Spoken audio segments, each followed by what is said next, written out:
Assalamualaikum, selamat datang di channel The Scientist. Di video kali ini saya bakal membahas satu buah parfum yang pernah viral di kalangan fragrance community, dan benar-benar parfum ini sangat populer pada masanya. Dan kira-kira nih di tahun 2020, apakah parfum ini masih layak untuk dibeli? Parfum itu adalah Angelman Pure Havane. Oke, kita langsung masuk ke presentasi box dan botolnya. Untuk boxnya ini adalah reformulasi yang sudah berubah ya, dari Thierry Mugler menjadi Mugler. Dan parfum yang saya punya ini adalah batch tahun 2016, teman-teman. Nah, saya suka sekali dengan gambar di belakang boxnya ya. Jadi semua lini Angelman itu di belakangnya ada gambar yang mencerminkan parfum ini arah wanginya seperti apa. Jadi di belakang gambar ini ada gambar parfum, botol parfumnya, dan ada daun kering ya, daun tembakau kering gitu, yang mencerminkan bahwa parfum ini adalah wangi tembakau, teman-teman. Itu untuk boxnya berwarna coklat dan saya suka. Lalu kita masuk ke botolnya. Oke. Ini batch 2016 ya teman-teman ya, udah berubah dia menjadi Mugler ya. Kira-kira apakah masih keren? Nah, ini botolnya teman-teman, berwarna coklat dengan jus yang berwarna gold kecoklatan ya. Di bawah ada batch code-nya ya, 100 ml, made in France ya. Ini batch tahun 2016 teman-teman. Ya, tipikal Angelman, dimana botolnya tuh keren banget, saya suka banget, unik banget. Namun sprayernya jelek ya teman-teman ya. Kita langsung tes semprot aja. Selain keras ya, ditekan itu keras banget, keluar jusnya itu juga apa ya, kecil gitu ya. Ini kadang-kadang aja bagus, biasanya susah banget ya. Oke, wanginya kayak gimana? Kita langsung aja teman-teman.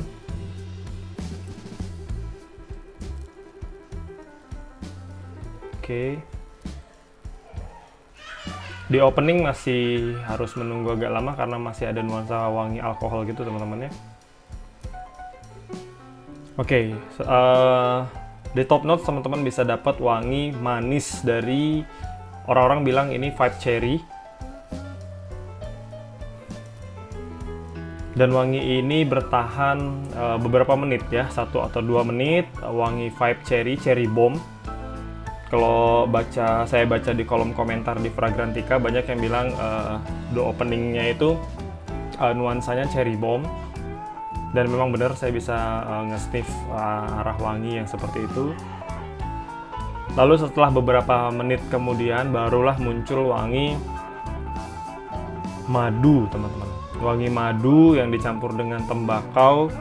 Cuman di hidung saya yang lebih dominan ini malah wangi madunya teman-teman. Ya, di hidung saya. Kalau di boxnya kan gambarnya daun tembakau kering ya. Cuman kalau di hidung saya malah wangi madunya yang lebih dominan ketimbang wangi tembakaunya. Namun wangi cherry-nya itu masih ada yang membuat wangi parfum ini menjadi manis. Dan fase madu yang dicampur dengan tembakau ini menurut saya fase yang paling lama. Ya, yang paling lama dari top notes, middle notes sampai ke base note ya. Dari top notes sampai ke middle notes ya, sampai benar-benar dia kering banget, sampai dia benar-benar sudah berjam-jam di kulit, wanginya bakal terus seperti ini. Wanginya terus gabungan antara vibe cherry bomb itu ya, tapi makin lama cherry-nya itu, wangi cherry itu semakin turun.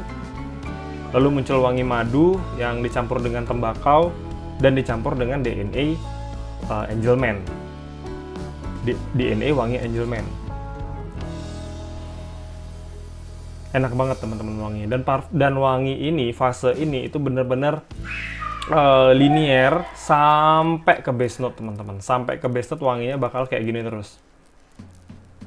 Enak banget teman-teman wanginya. Gourmand ya, bisa dibilang ini arahnya ke gourmand, manis, enak, seksi, hangat. Saya suka banget wanginya teman-teman. Lalu sampai ke middle notes, ini saya di tangan sudah saya semprot. Nah, di middle notes-nya ini baru wanginya berubah teman-teman. Di middle notes-nya ini teman-teman bisa dapat wangi patchouli dan kalau di hidung saya vanila dan coklat kering teman-teman. Yang udah kering itu ya lebih tepatnya sih mirip kayak DNA originalnya Angelman. Jadi kalau hampir semua ya yang saya punya kayak Pure Malt, Pure Tonka, Pure Havan itu biasanya dari top note sampai middle notes-nya yang dia berbeda, tapi kalau sudah masuk ke base note dia lebih mengarah ke wangi DNA original Angelman. Ya, di base note saya bisa nge-sniff wangi patchouli, coklat dan vanilla yang menurut saya wanginya itu kering, teman-teman. Enak banget, teman-teman. Cuman kalau saya pribadi fase middle notes ini yang paling enak. Kalau top note saya yang cherry bomb itu memang awalnya agak nusuk. Tapi fase middle notes ini enak banget, teman-teman. Madu, tembakau dicampur dengan DNA Angelman, enak banget. Kalau dari scent ya, kalau kita ngomongin scent, saya lebih suka ini daripada Pure Malt, teman-teman. Kalau kita ngomongin scent. Oke, lalu sekarang kita masuk ke performa ya, teman-teman ya, performa.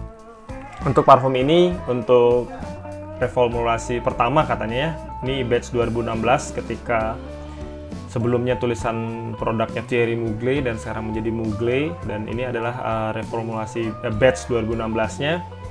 Banyak orang yang bilang mengalami penurunan.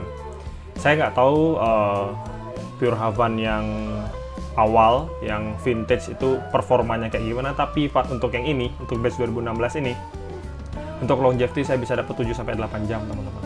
Saya pakai ngantor, saya semprot jam setengah 8, pulang kerja jam 4, ya, itu masih wanginya masih gampang saya detect di kulit. Nah, ini seperti contohnya yang di kulit saya ini. Saya tadi semprot ini dari subuh loh. Sekarang jam 8 pagi, jam 9 ya, jam 9 di sini.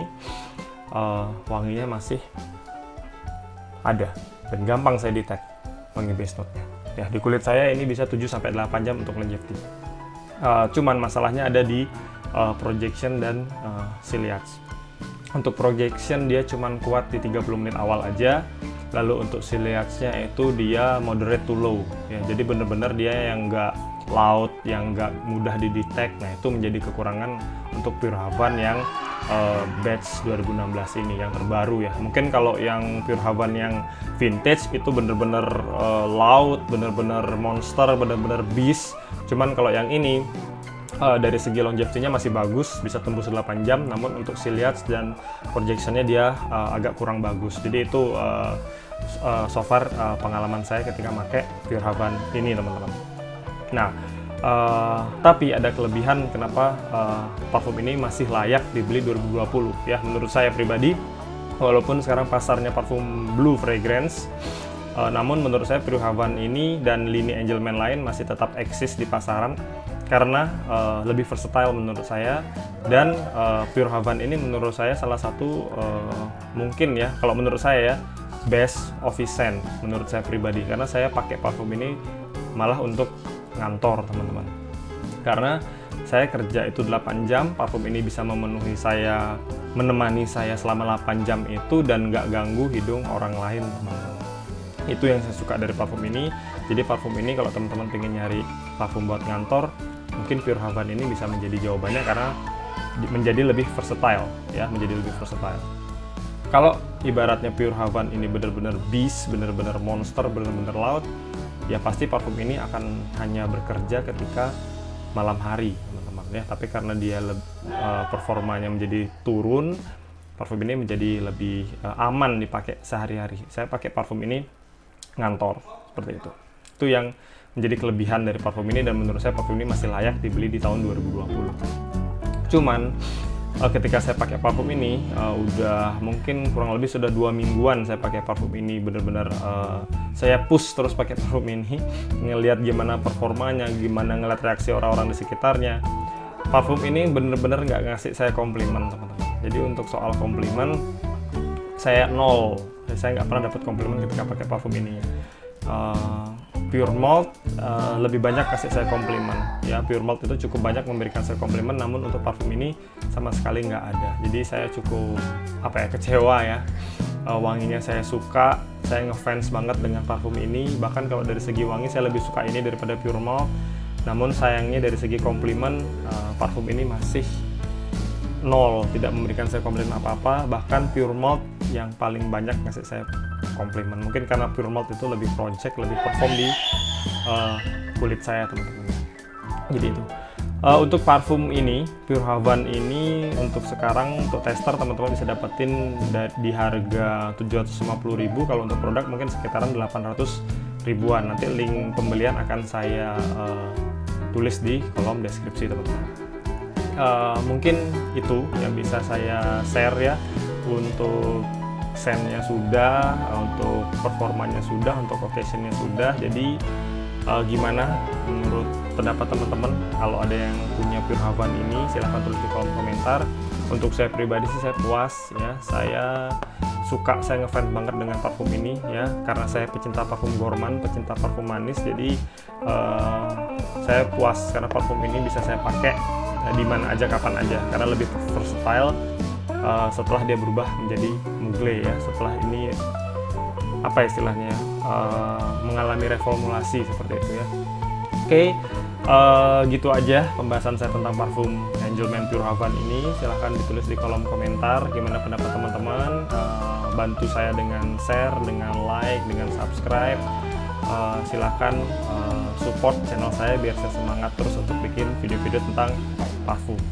Oke, gitu aja. Sampai jumpa di video-video saya selanjutnya. Bye-bye.